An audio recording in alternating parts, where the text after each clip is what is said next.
Bueno, seguimos aquí esta noche en Periodísticamente hablando de la situación en general, nuestras penitenciarías, qué es lo que está pasando.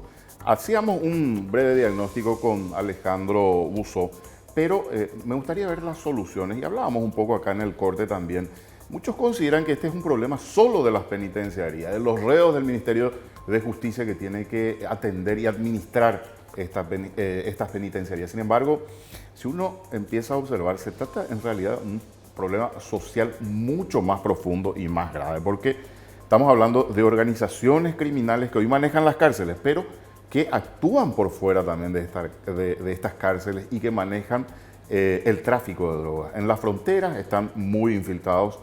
Así es, Alejandro, ¿no? Porque ¿cómo encarar esto, digamos, desde el Estado paraguayo, teniendo en cuenta que estamos hablando de muchas instituciones, como vos estabas mencionando? Hay que coordinar la tarea de todas esas instituciones, pero yo creo que lo fundamental es que haya una decisión política desde el más alto nivel para encontrar vías de solución a esta situación. Sin duda, yo escuchándote tomo el concepto del Estado. El Estado también vinculando a la sociedad organizada, no solamente a las diferentes instancias gubernamentales.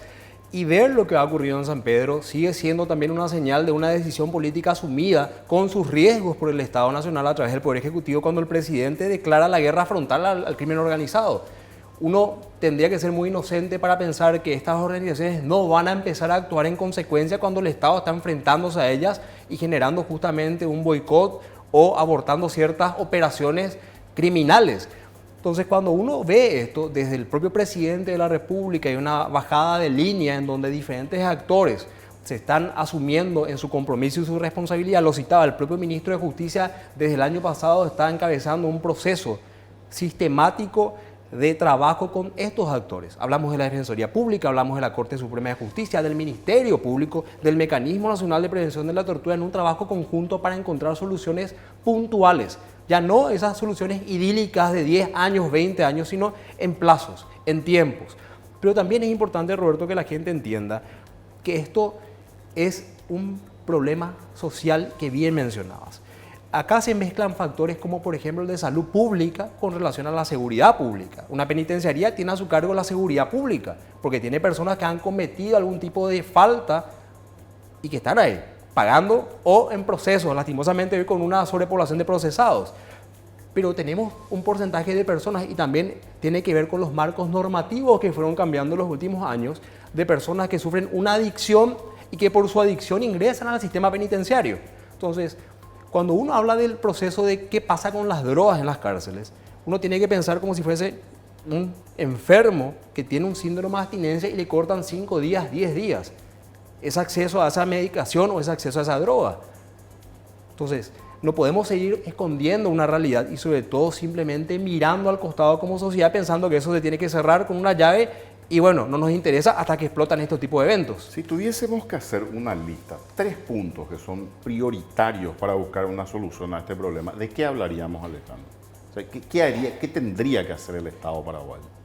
Punto 1, la asignación de mayor cantidad de recursos para aumentar la fuerza del sistema penitenciario. Hoy lo hablábamos, tenemos agentes que exponen su vida y que lógicamente se terminan permeando con este sistema propuesto por organizaciones criminales porque están exponiendo su vida por 2 millones de guaraníes.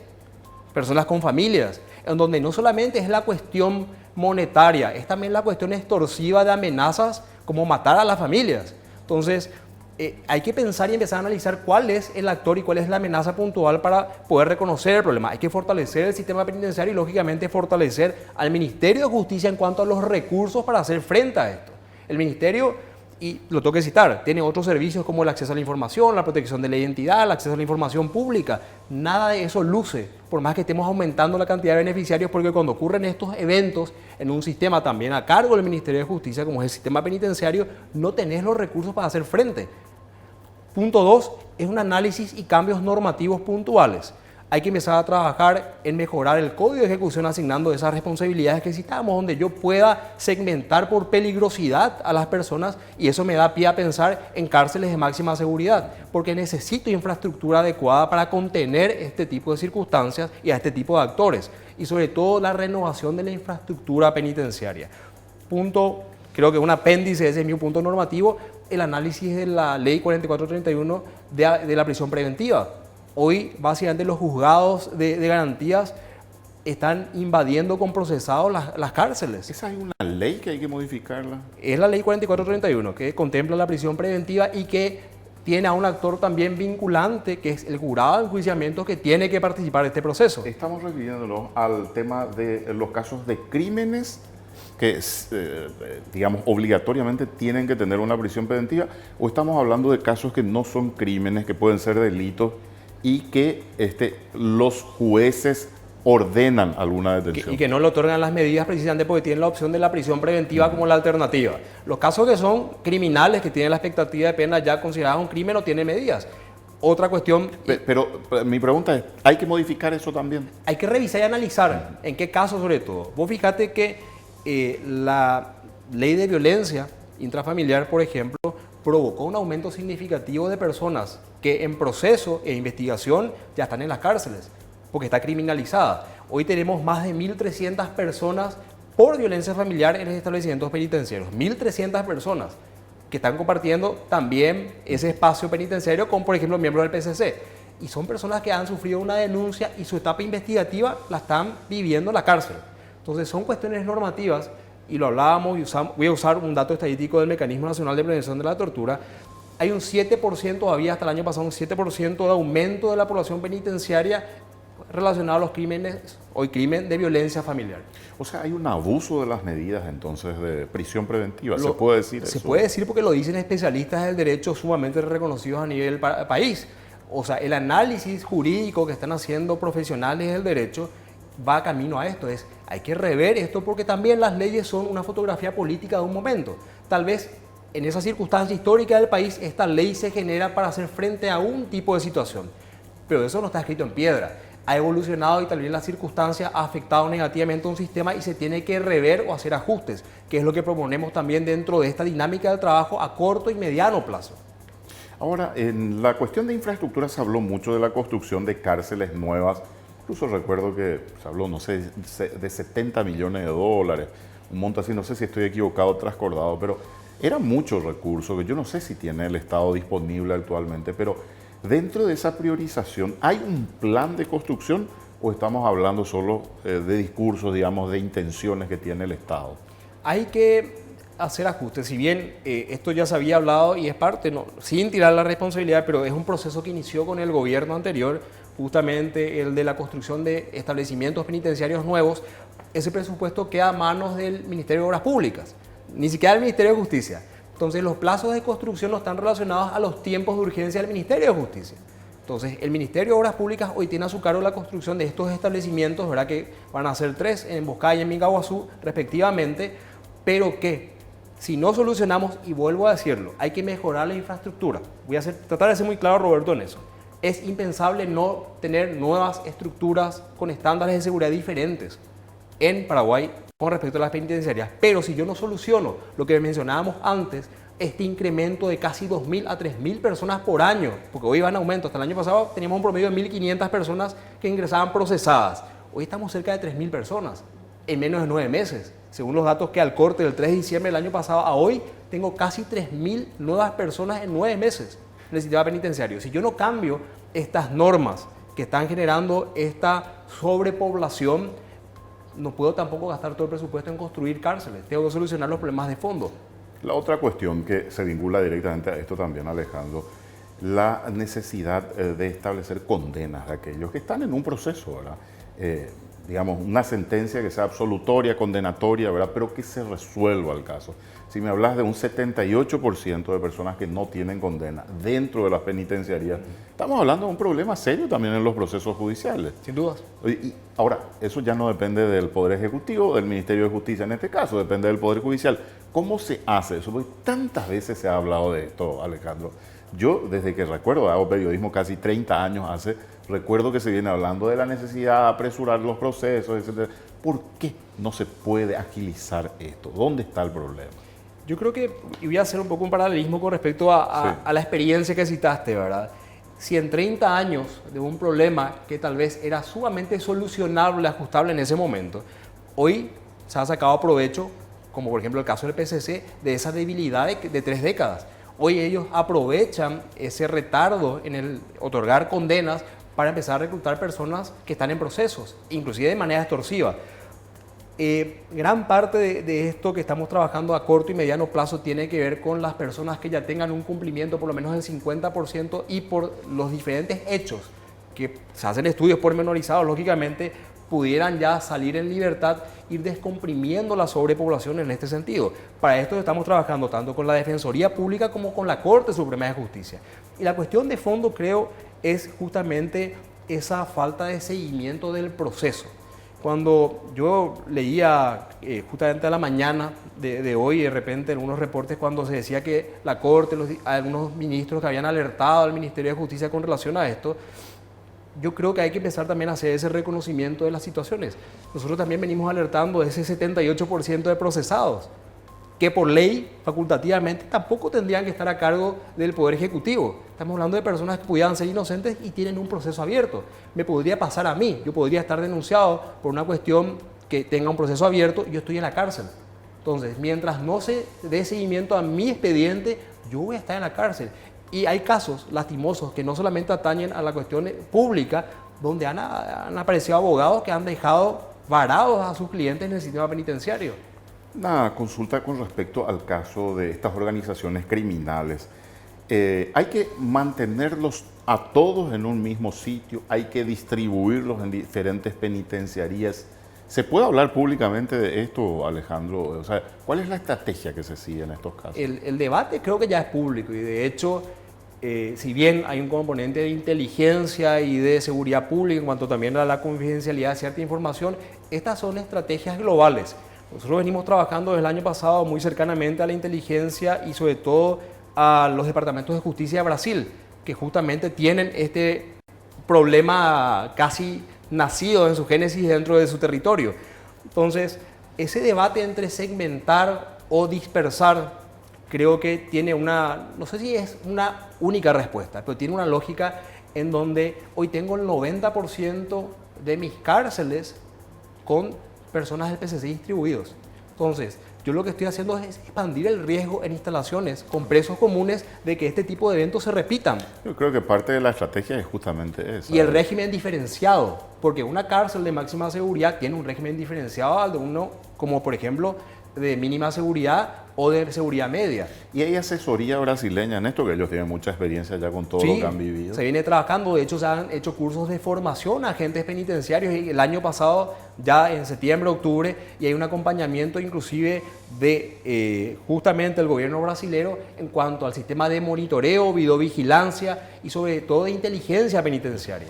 ¿Por qué no es posible en Paraguay, por ejemplo, tener los brazaletes, sistemas de control? Muchos dicen que los reos peligrosos deberían estar en condiciones, digamos, más restringidas de movilización. Otros hablan, por ejemplo, de la necesidad de que las propias cárceles generen sus recursos, sí, digamos, como solución, como existe en otros países. Incluso algunos de los reos se pagan hasta sus propios anillos de control, ¿verdad? O pulseras de control. Y algunos reos incluso pagan la comida que consumen dentro de la cárcel. O sea, hay tantas cosas que se discuten en esto, Alejandro. Yo no sé si se habla de un plan concreto para el caso de nuestro país o por las condiciones, digamos, tan, débiles que tenemos en las cárceles, es imposible pensar en este tipo de cosas. No, pensarlo como imposible, no. Nosotros, de hecho, tenemos una planificación ya asumida, inclusive desde antes de agosto, de junio, julio del año pasado, en donde se veían las diferentes opciones para mejorar y fortalecer el sistema penitenciario. No hace falta inventar la pólvora, hay ejemplos de otros países que han logrado ciertas mejorías con algunos, por ejemplo, casos de vínculos con la sociedad civil, vínculos con el sector privado, pero cada caso se tiene que determinar de manera puntual. Yo no puedo darle un brazalete a una persona que tengo riesgo de que vaya y cometa de vuelta el mismo delito. O sea, esos son para algunos casos particulares y tampoco el brazalete o las pulseras electrónicas pueden verse, como hablábamos antes, con respecto a la expulsión o la extradición como la solución o la panacea. ¿Por qué? Porque cada caso merece un tratamiento especial. Hoy, por primera vez en la historia, Roberto, podemos contar con un seguimiento en cuanto a esta información del sistema de información penitenciario que nos permite ver claramente hasta la cantidad de hechos punibles que van ingresando al sistema. Antes eso estaba disperso, estaba en un juzgado donde yo no tenía el acceso a nivel global a estas causas. Hoy puedo ir inclusive discriminando a quienes podría otorgar estas medidas. Entonces, eso es parte de un plan estratégico Pero vuelvo al problema de fondo y no quisiera que sea una excusa. Y quiero ser muy puntual, esta no es una excusa. Pero para este tipo de soluciones merece otorgar mayor cantidad de recursos, no solamente económicos, también recursos técnicos. Yo tengo que informar y es algo que estamos tratando de hacer, por ejemplo, con los agentes penitenciarios, impulsando la carrera del agente penitenciario, que tenga una formación. Eso va a permitir que reciban una mejor paga también. Por supuesto, es una justificación no solamente técnica, sino también administrativa. Desde el año pasado estamos trabajando en esto y con un acompañamiento con el Ministerio de Educación en instalar el primer Instituto Técnico Superior del Ministerio de Justicia, porque es una manera también de que la gente pueda exigir lo que corresponde en cuanto a su formación y la capacidad de hacer frente a esto. Y un problema no menor es la cantidad de personal que queda dentro del sistema. Hay solamente un 13% de agentes penitenciarios que tienen una edad óptima, que podría decir estar entre 21 años a 30 años, que por la propia condición física que tienen que tener, por el tipo de exposición, son no digo los adecuados, pero que están en condiciones para enfrentar a ciertas situaciones como las que vimos. De acuerdo a esas estadísticas que estabas mencionando, Alejandro, ¿cuál es el delito o el crimen más común de aquellos reos que hoy están en las cárceles del país? Te lo digo, pero si me permitís. Porque me decís que hay estadísticas, hoy podemos verlo incluso en línea, sí, para conocer un poquitito cuál es el diagnóstico que manejan. Y hago esto de acuerdo a la frecuencia, me voy a permitir leerlo acá, a la recurrencia de hechos, tanto los condenados como los que están en proceso de investigación. Perfecto. Te voy a citar los 5 más recurrentes: robo agravado, homicidio doloso, violencia familiar, hurto agravado, abuso sexual a niños. Si yo tomo lo que es el tema de violencia familiar y el abuso a menores, no son temas del crimen organizado, lo cual nos obliga a otro análisis. ¿Qué está pasando en la sociedad paraguaya para que este tipo de crímenes se estén dando con tanta recurrencia? Y estamos hablando de cuestiones de seno familiar.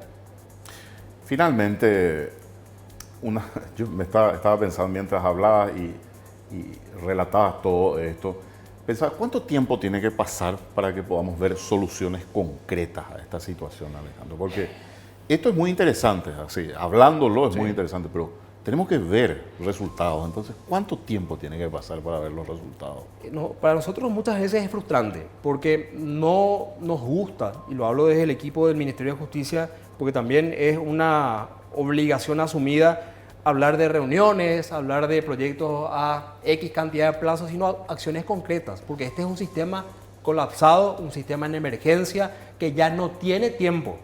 Es más, estamos en la línea roja del tiempo que nos estamos excediendo. Entonces, es a veces muy frustrante, Roberto, cuando no tenés los recursos necesarios para enfrentar o cuando se plantean soluciones. Y te voy a poner como un ejemplo el Buen Pastor.